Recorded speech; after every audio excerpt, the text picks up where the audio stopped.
Jaya Jaya Gora Sunday Aratika Shobha Jaya Jaya Gora Sunday Aratika Shobha Janavi Bhaktavani Jagamanaloba Janavi Bhaktavani Jagamanaloba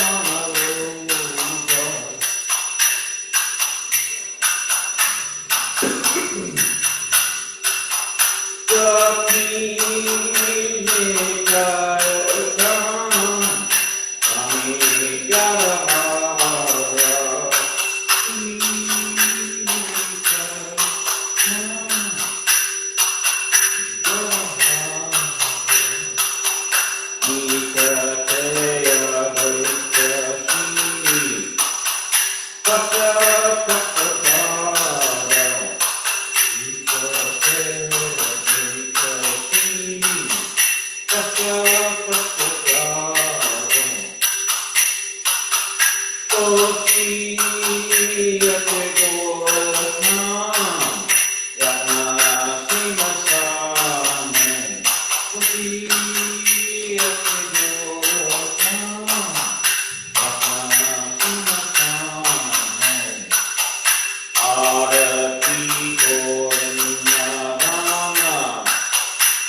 Namo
Hare Krishna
Swami Prabhupada ki jai.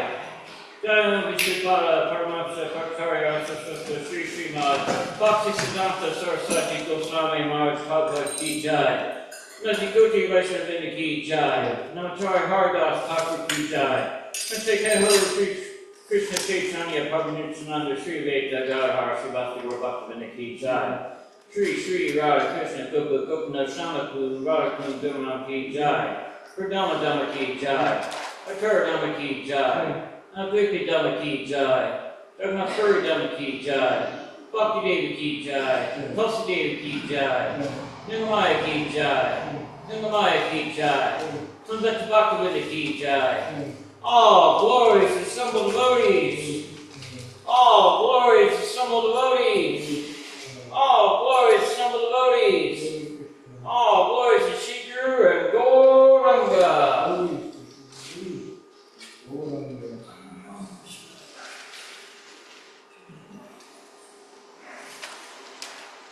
Namaste Narsimhaya. Namaste Narsimhaya. Prahlada Daine.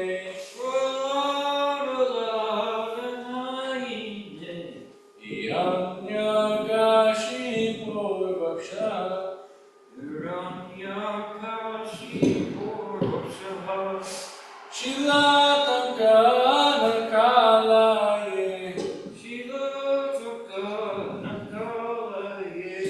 Ito Nrsimha Parato Nrsimha.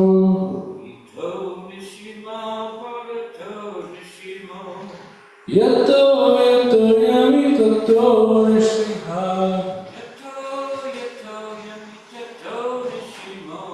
Bahir Nrsimho Hridaye Nrsimho.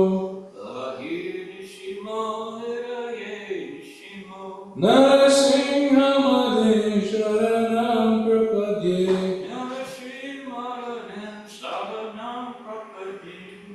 Tavagara Kamalare Nakam Abhuta Shringa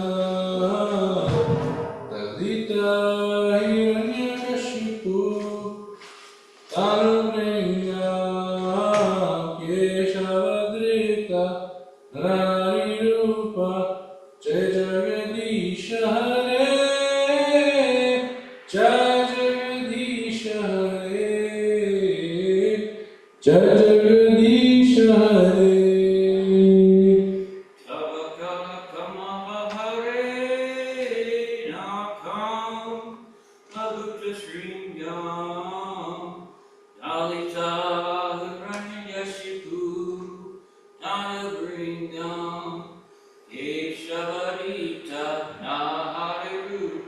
Jai Jagadisha Hare Jai Jagadisha Hare Jai Jagadisha Hare.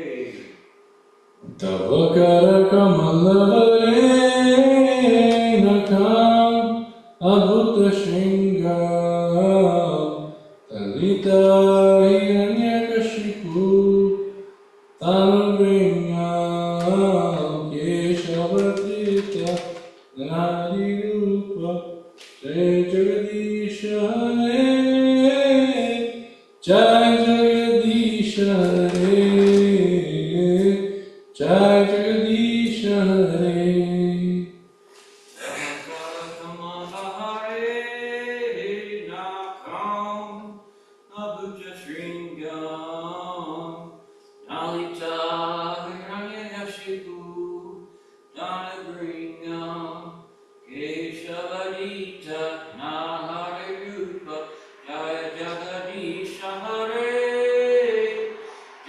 Jagadisha Hare Jai Jagadisha Hare. Lord Singdev Ki Jai, Lal Maharaj Ki Jai.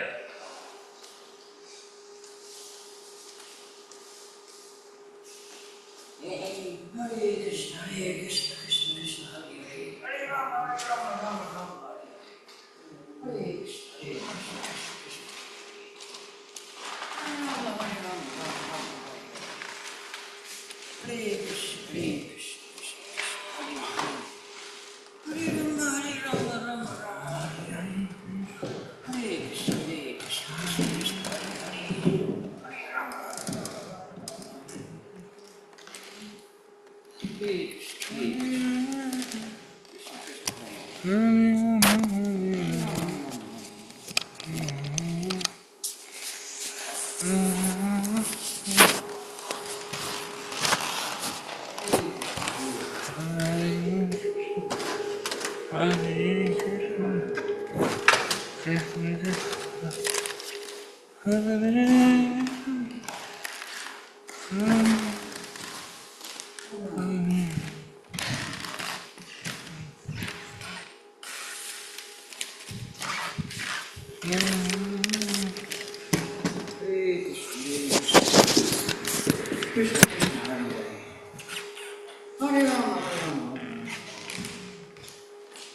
Bhagavad Gita class. Is this your first time here?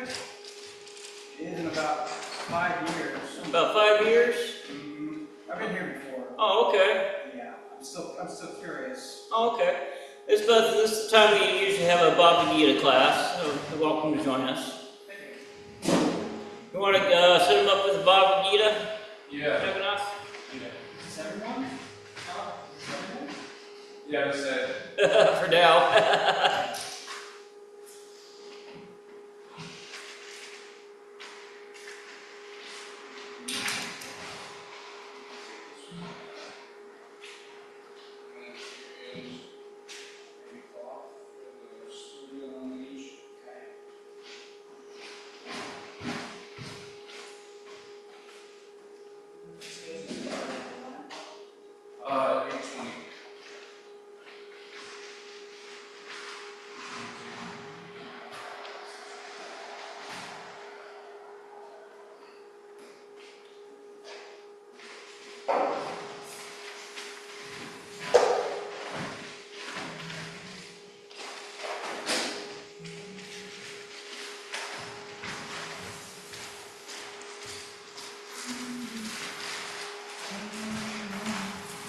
If you need to, you can always pull up a chair if you need a chair. Okay.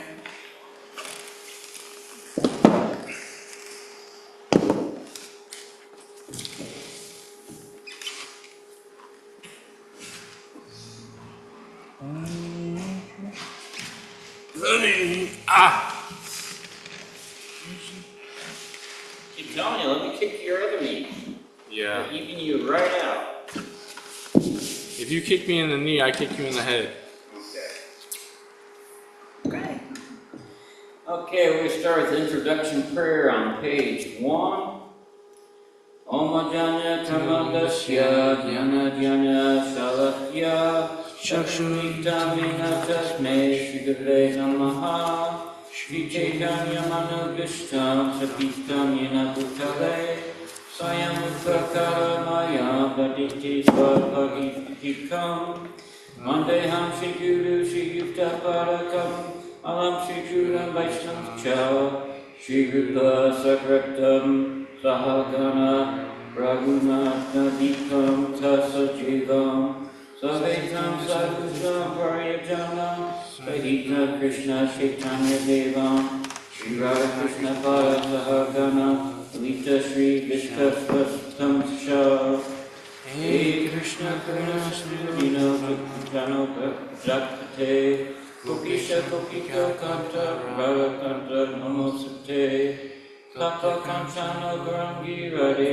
Vantasare Vishvanan Sute Devi Pranam Parikakare Pancha Kapatar Paryascha Kripa Sindhu Ayastevacha Patitanam Bhavanbayo Vaishnavayo Namo Namaha Shri Krishna Chaitanya Prabhu Nityananda Shri Advaita Gadadhar Shri Vasti Gaur Bhaktivinda Hare Krishna Krishna Krishna Hare Hare Hare Rama Rama Rama Hare Hare. So we are on chapter 10, Opulence of the Absolute. 195. I'm starting at Text 12 and 13, we read 11 texts, the Sanskrit and translation. That way we hear the entire Bhagavad Gita in 3 months' time. So, starting at text 12 and 13. Arjuna Vacha Param Brahma Param Dhamma Pavitra Paramam Bhavam Purusham Savasatam Devam Adidevam Ajam Vidilum Ahustam Rashya Sarve Devashir Nadevasa Tata Asito Devalo Vishasa Swayam Chaiva Vishime. Translation. Arjuna said, "You are the supreme Brahman, the ultimate, the supreme abode, and purifier, the absolute truth, the internal divine person. You are the primal God, transcendental and original, and you are the unborn and all-pervading beauty. All the great sages such as Narada, Sita, Deva, and Vaishya proclaim this of you, and now you yourself are declaring it to me." Text 14. Sarvamita Rita Manye Yamam Vadasi Keshava Nahite Bhagavan Yatakim Vidur Divana. Translation of Krishna, I totally accept as true all that you have told me. Neither the gods nor demons, O Lord, know thy personality. 15. Swayama Vidmana Vidgatvam Rudushatama Uttamagam Uteshu Shivateva Chakapate. Translation. Indeed, you alone know yourself by your own potencies, O origin of all, Lord of all beings, God of all gods, O Supreme Person, Lord of the universe.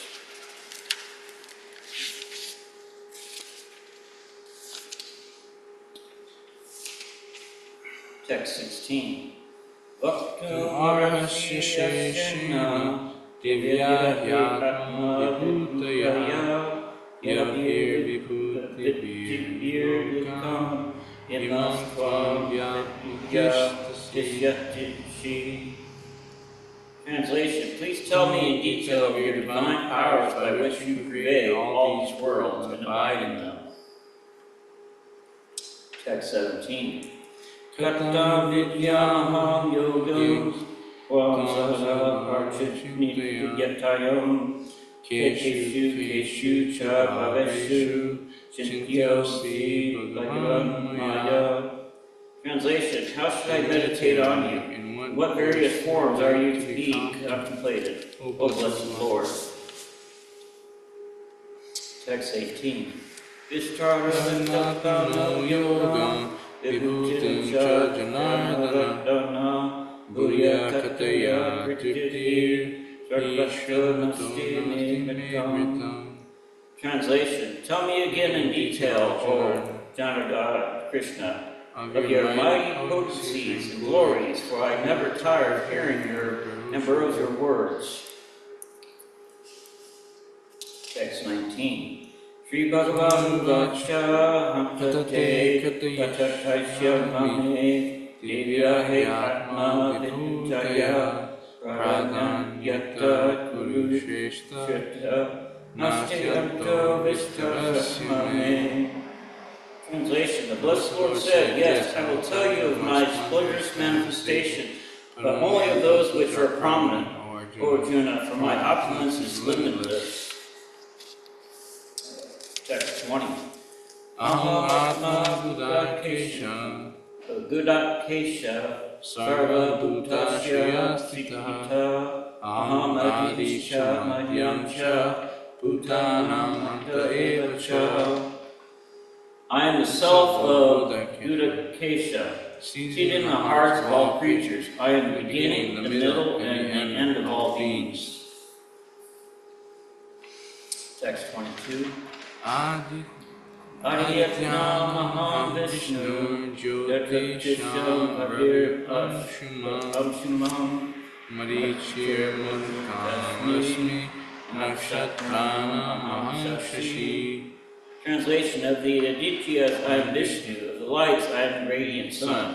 I am the Marchi of the Maruts, and among the stars, I am the moon. Text 22. Vedanam samvedayati Devanam asmi vasava Indrayanam anaschasmi Bhutanam asmi chetana. Translation of the Vedas, I am the Samveda. Of the demigods, I am Indra. Of the senses, I am the mind. In the living beings, I am the living force, knowledge. And final verse for this evening. Rudanam Sankarashchasmi Vitesho Yasharakshasam Vasanam Pavatashchasmi Virushakarinamaham. Of all the Rudras, I am Lord Shiva. Of the Yakshas, I am Rakshasas. I am the Lord of Wealth, Kuvera. Of the Vasus, I am fire, Agni. And of the mountains, I am Meru. Turning back to text 12 and 13. Translation. Arjuna said, "You are the supreme Brahma, the ultimate, the supreme abode, the purifier, the absolute truth, the eternal divine person. You are the primo God, transcendental and original, and you are the unborn and all-pervading beauty."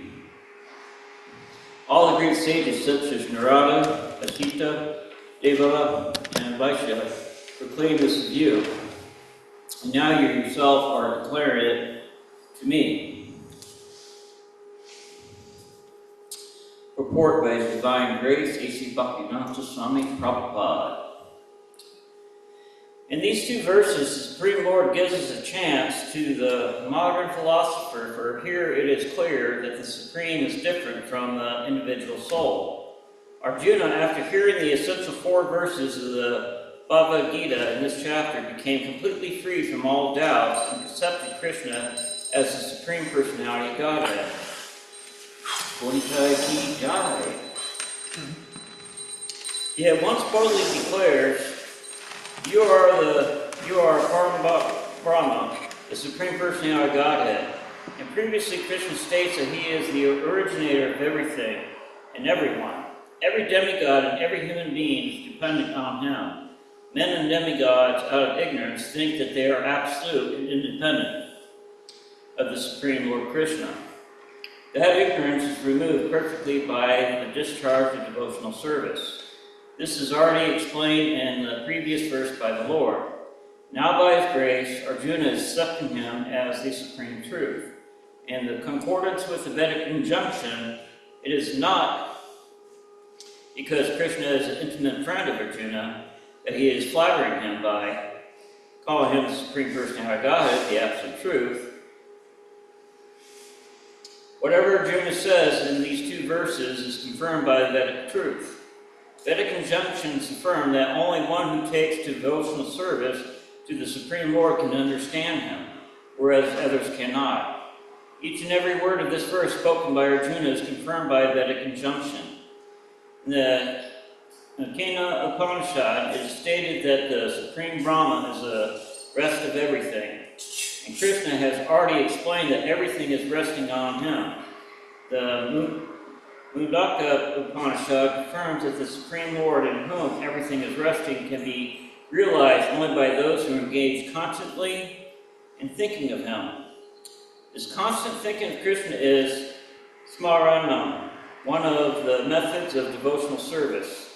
It is only by devotional service to Krishna that one can understand His position and get rid of this material body.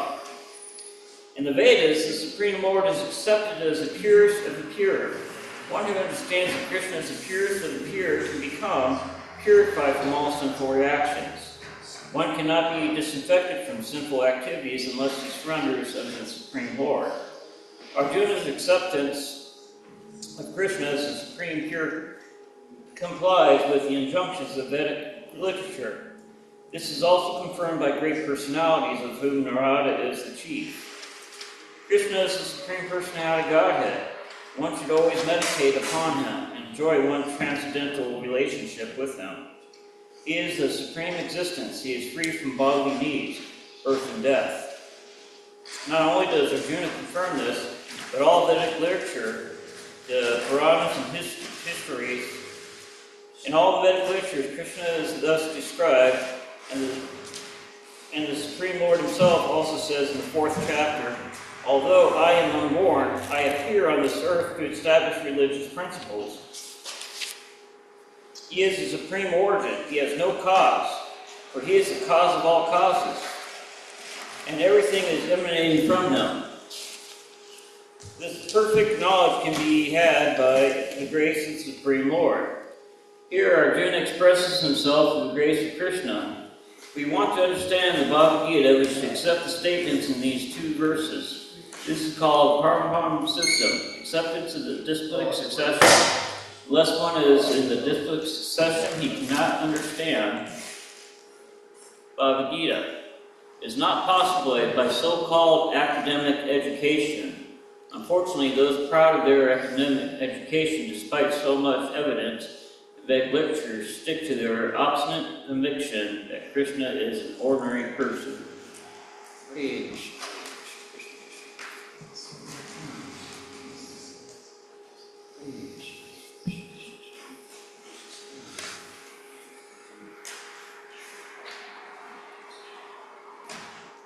So, you said you were here 5 years ago? Something like that. Something like that. How long have you been following the Hare Krishna? Off and on for, I don't know, maybe almost a decade now. Okay. But it's not, I'm still curious about it. Okay. So it's one of those lifelong things, I think. Okay. So, I'll do my best to try to fill in all the gaps for you tonight.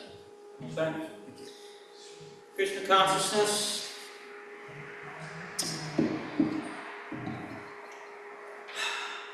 Boy, I tell you what. This is, we're here, human form. This is a very privilege to be in human form. There are 8,400,000 forms of species that we could have been born into. And the human form is the only form that we can actually make progress back to Godhead. This material world is like, basically it's one big prison. You know, at some point of time, our souls or ourselves decided they wanted to be independent. We wanted to go out on our own. We wanted to be our own gods. Well, God is merciful. Krishna is very merciful. So he created this world, this material world for our benefit, so we can enjoy ourselves, because Krishna is trying to always fulfill all of our desires. He's so merciful about that. He's always trying to fulfill all of our desires. So this material world was created for us. This is kind of like our own little prison here, with 8,400,000 forms of different cells that you can be put into. Human form is like, you're up on the parole board. The parole board's, watching you. It's like, okay, what are you going to do? Are you going to, surrender to go back home to Godhead, or are you just going to do material enjoyment? You do bad deeds? See, the human form is where we get, let's say,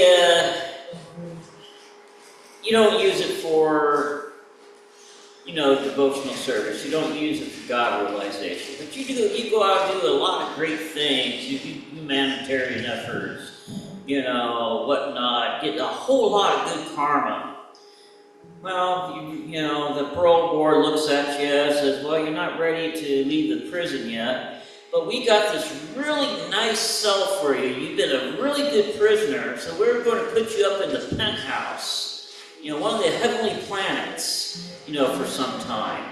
You get, a nice, feather pillow, a fluffy bed, the best, the best food stuff, gold-plated toilet, gold-plated bars, you got the best prison cell out of the whole, material existence. Because of all of your good karma. You could actually be reborn into the planets of the demigods. And there are those that, they're bad prisoners, that they, cause a lot of bad, brought on a lot of bad karma. And, time of death comes, the parole board's like, well, you've been a really bad prisoner, so, I think you need to spend some time as a pig, or as a skunk, or as an ant. That's your time.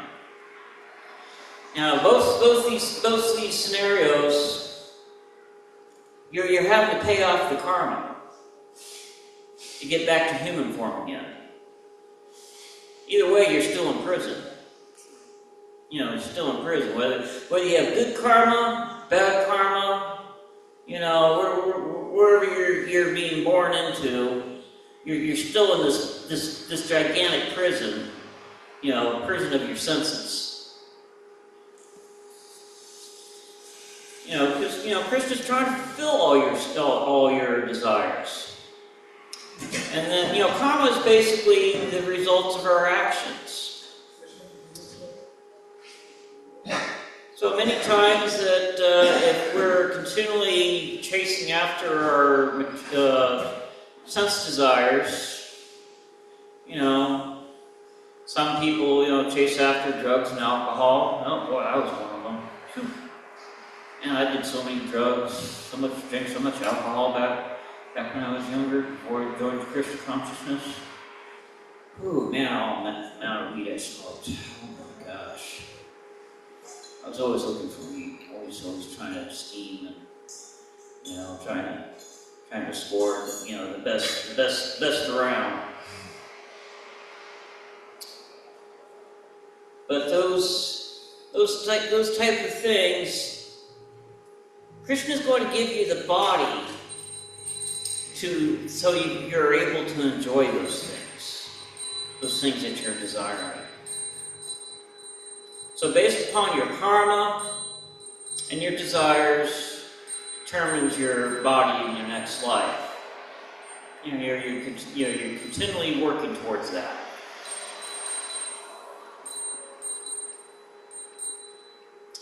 So if you're not careful, you can come back as a dung beetle. Pushing around a ball of dung in front of you. Be proud of that ball of dung. Be the biggest ball of dung around. You brag to your friends about it. Show it off to the female dung beetles. Look at my ball of dung. Nice big ball of dung. But Krishna gives us the body to enjoy enjoy our senses of our desires. And that's a whole ordeal of this material world. It takes millions and millions of births for someone to be like, man, I'm just tired of chasing this material happiness. Because about as soon as you catch a little bit of happiness, poof, it's gone. You go after it again, you catch happiness again, and poof, it's gone. You're doing this over and over and over and over again. And it's the souls that's been through millions of births that are like, man, I'm getting tired of this. I mean, do I have to keep on chasing this happiness? It's just a lot of work. Because, the thing is, we're trying to enjoy separately from Krishna. That's a whole problem. That's what's creating the suffering. Chasing after our sense desires, trying to enjoy separately from Krishna, we're creating our own hell. We're creating our own suffering.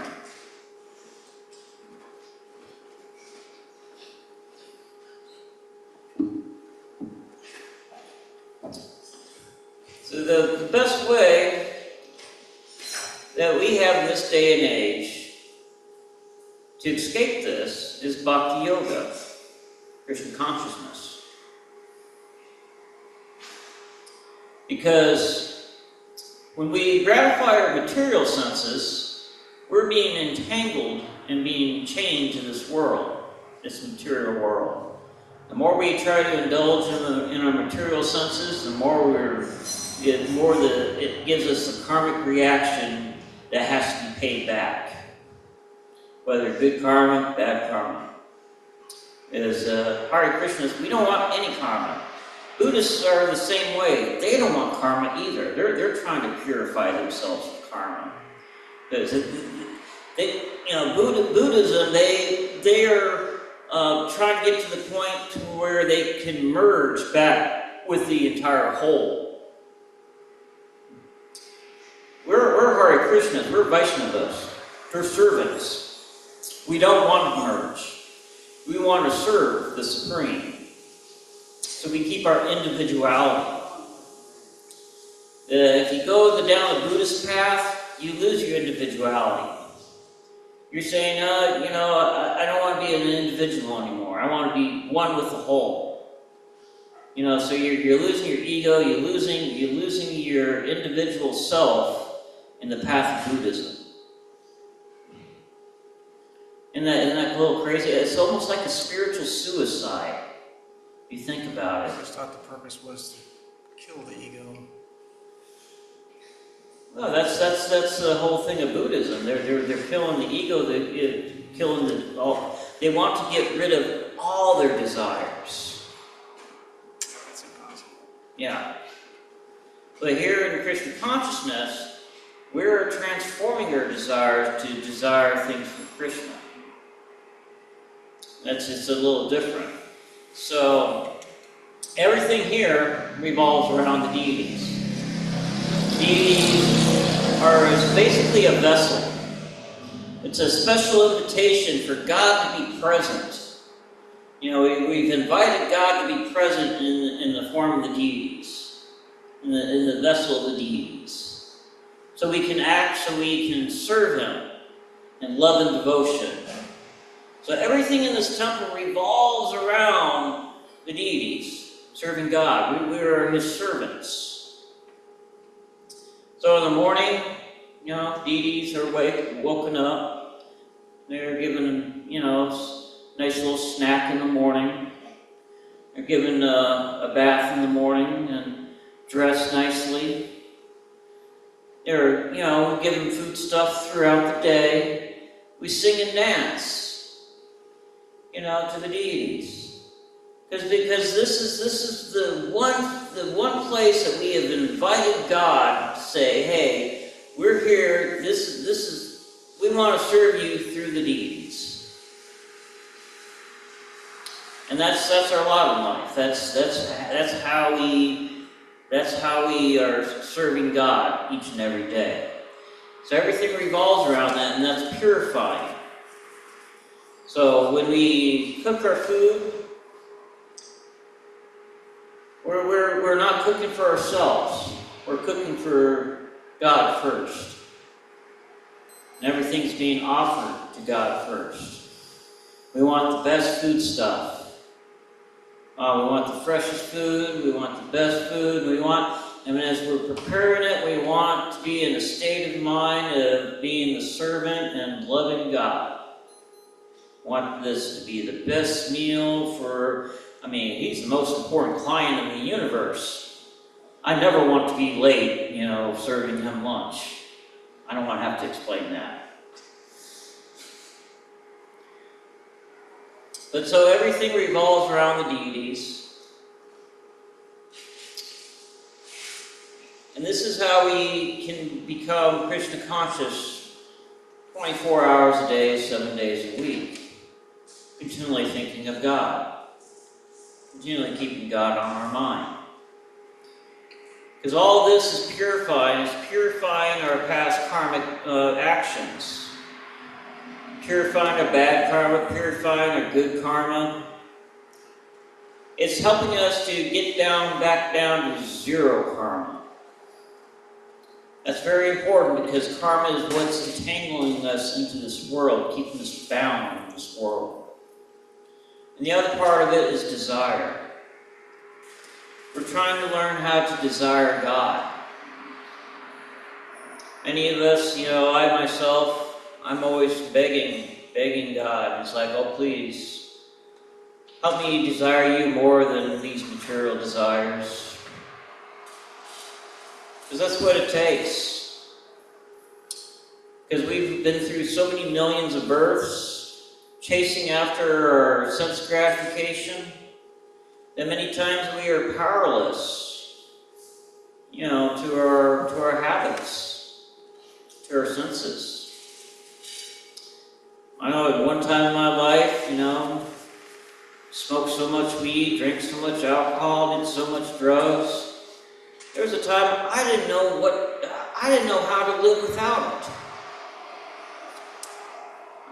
If you told me I had to go through my day without any weed or alcohol or any sort of stimulant, I wouldn't be able to do it. There was a time I seriously I would have just lost it.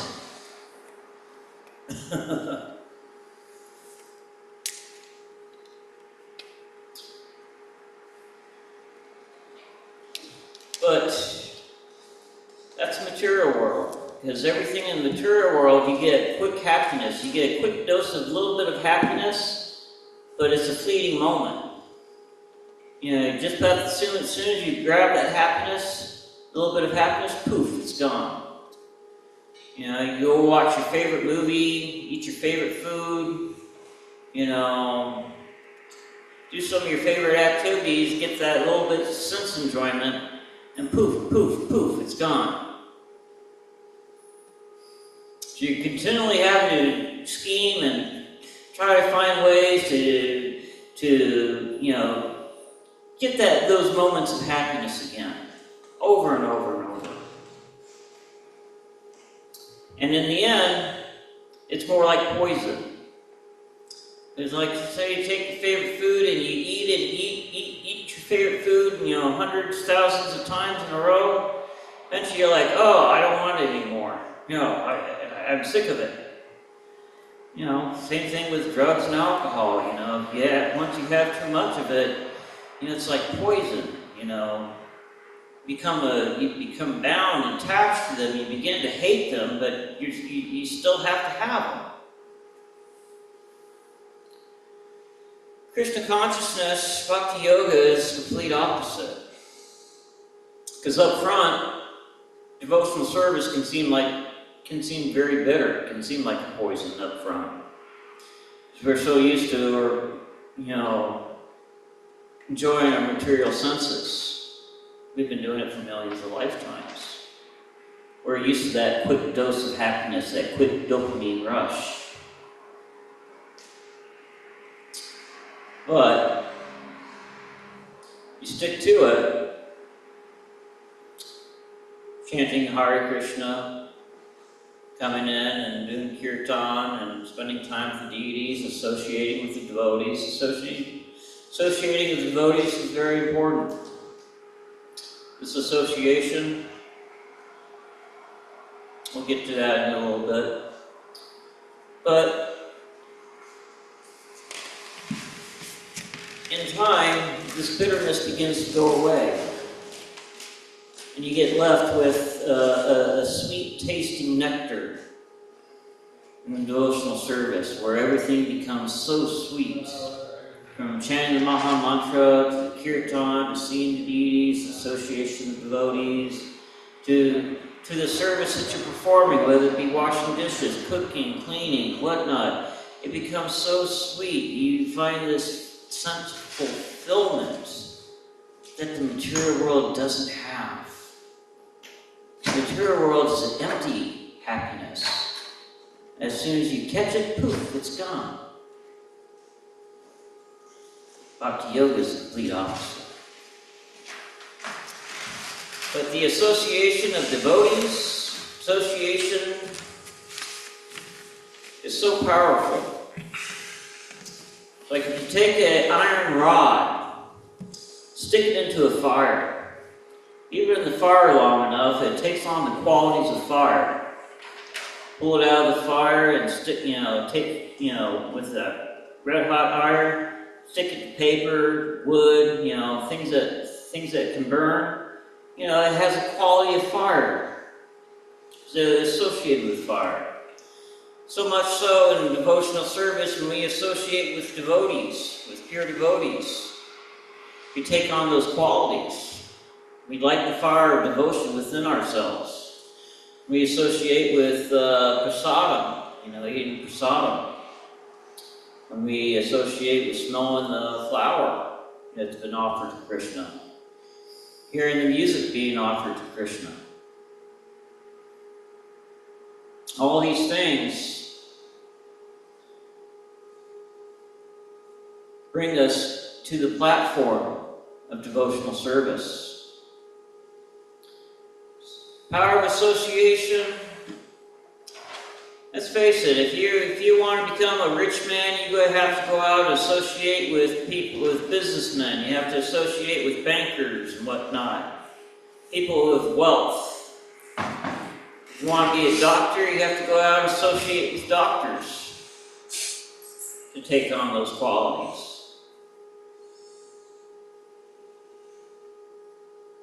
If you want to be a musician, you have to associate with musicians to take on those qualities.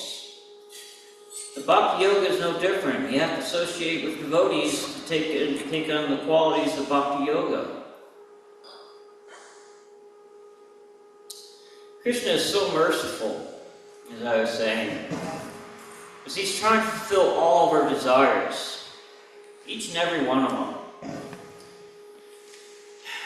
So the more that we are trying to indulge in our material desires and our material senses, the more he's trying to fulfill them. That's why we're being bound to this world so much. But when we learn to go, take the path of Krishna consciousness, Bhakti Yoga, where we're trying to transform our desires to only desire God, to only desire Krishna, to only desire to serve Him,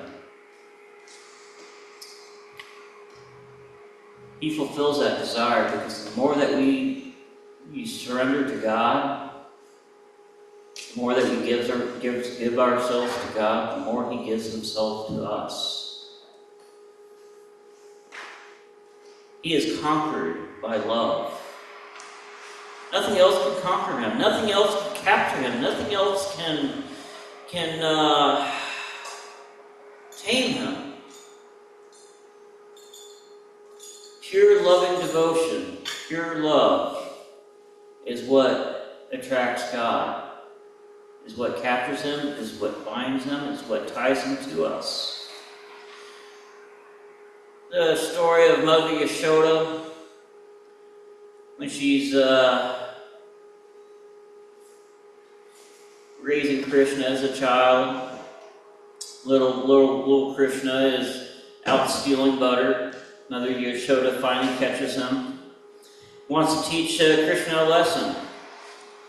So she gets a rope and wants to tie him to a mortar, to discipline him, and keep him under control. The rope is 2 inches too short. So she, ties another rope onto the rope and, to tie him up, and it's still 2 inches too short. She keeps on adding rope and, tying more rope on, and each and every time it's 2 inches too short. She's trying to tie up God. She's trying to tie up Krishna. But because of her pure loving devotion, Krishna allowed himself to be captured, allowed himself to be tied up. He eventually relented and let Mother Yashoda tie him up to the mortar. So much the same way in Krishna consciousness and Bhakti Yoga, we're trying to conquer God through love. We're trying to capture God through pure loving and devotion. And that comes through, most importantly, the Guru. We have this wonderful Paramparam system where I pray to my Guru prays to his Guru prays to his Guru, and it goes all the way back. These prayers are being handed back, all the way back through the Paramparam system, from Acharya to Acharya, all the way back to Krishna. So when we offer food to Krishna, there's actually, if you see when the curtains are open, you look at the altar, you'll see pictures. You see pictures on the altar. Those are the acharyas in the system, and generally you will see, whoever the acharya is, they'll have their guru picture, because we offer everything to our guru first, because that ensures that what we're offering is going to be presented to Krishna in pure love and devotion. Because we don't know what pure love and devotion is. We're trying to learn about that. We're trying to learn how to love. We only have this perverted, form of love that we know here in the material world. Everything is just so, is perverted. People say, I love my car, I love my house, I love my yacht, I love my cat, I love my dog, I love my little goldfish. It's overused. We don't know what love is.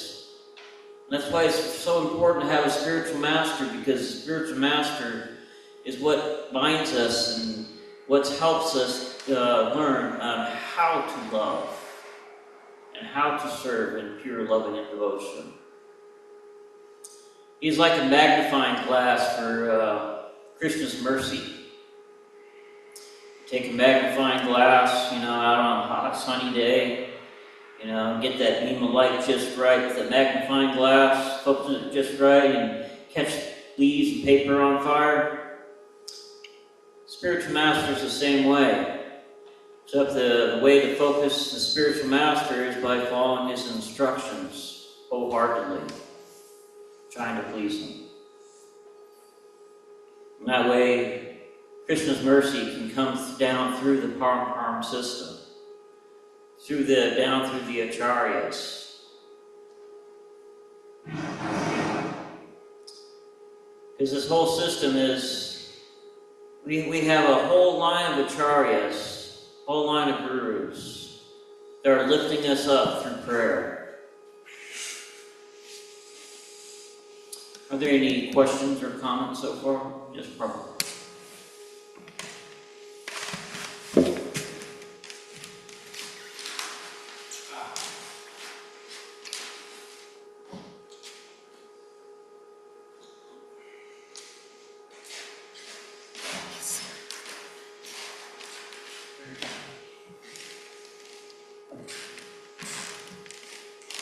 Want to use this one? Yeah. That one kind of fizzles out on that. Okay, so I'm sorry if this sounds challenging. I'm gonna try to say not sounding like that. But so when you were talking about the Buddhist and merging into the whole, I had a doubt about it because there's so much suffering in the material world because we are people. So it seems like merging into nothing is a much better option than having to suffer through our whole lives just so we can become people again and suffer more. So my question is, why should we not desire to emerge into the void? Because, I mean, why should we not want to emerge into the void and keep our individuality?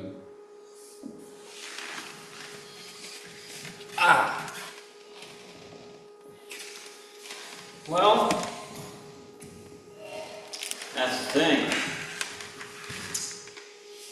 You lose your individuality, you lose yourself. You know, trying to come to this zero sum.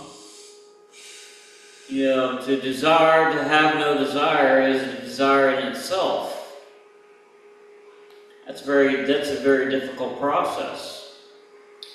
I remember watching a few documentaries on Buddhism. Some of these very advanced, really advanced Buddhists will go and, you know, into a cell for 10, 20 years. And someone, you know, each and every day will just bring them food and water. You know, and they will keep themselves there. You know, 10, 20 years at a time.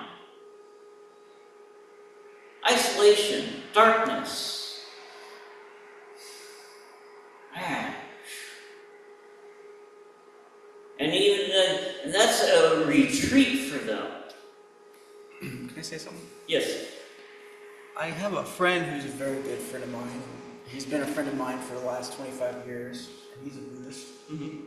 And his position would be that the goal isn't necessarily to overcome desire. It's to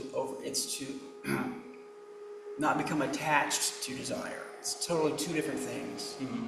Attachment is where the ego says, it's mine, I want it, like material objects. That's my car, that's my cat, I love you. And that's where we become separated from God, right? The goal is, in Buddhism, at least in my understanding, is to release the attachment so that whatever the outcome is, you can let you live and let live. So, you know, yes, that's your cat, but, you know, it's like you don't have to be so attached to an idea, a possession, a person, because that's all false. It's the attachment that creates the suffering. And the mind,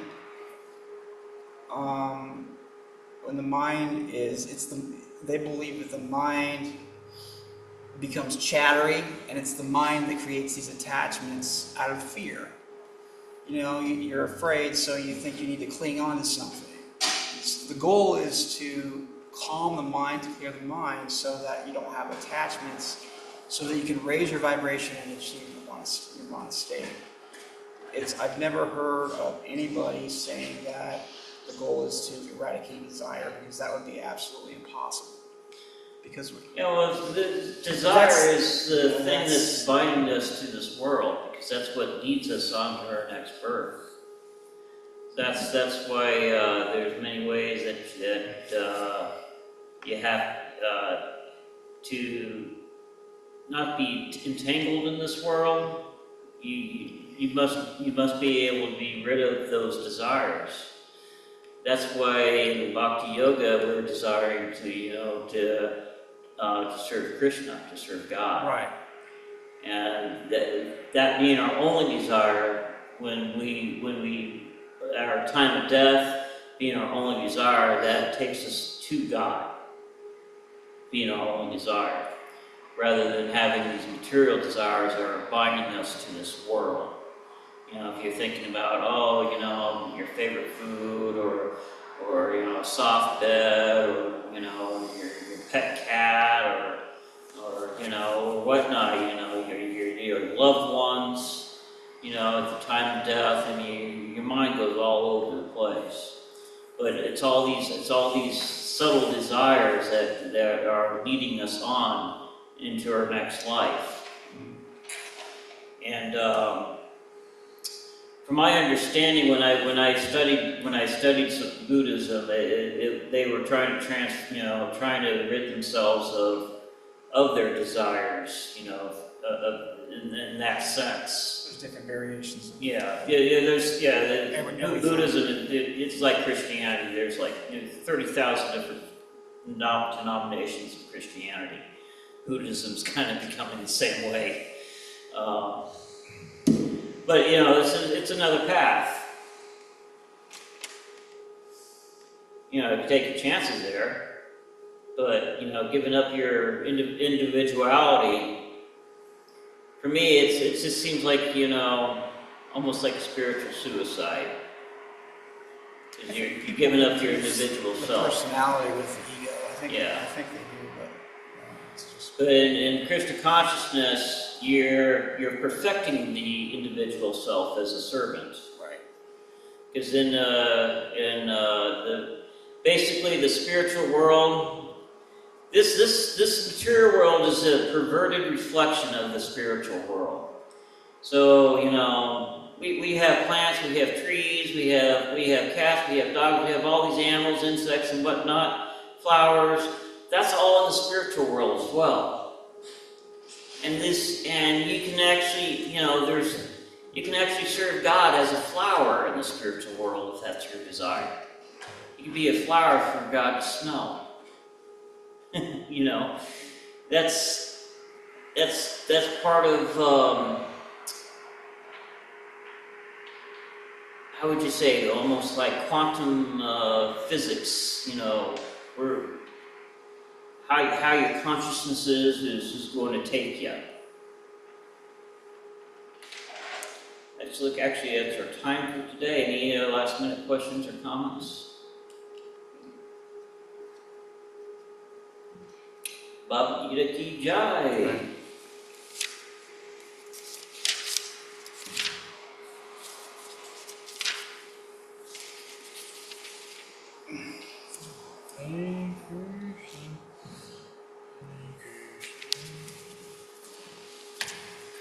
Hare Krishna, Krishna Krishna, Hare Hare. Thank you for the lesson. Huh? Thank you for the lesson. All right. Thank you for listening to my mumbling. Oh, gosh. I'm sorry, you're from Kansas City? Yep. Okay, yeah, we have a Sunday feast every Sunday. Starts at 4 o'clock. It's very familiar. Been here many times for it. Oh, good.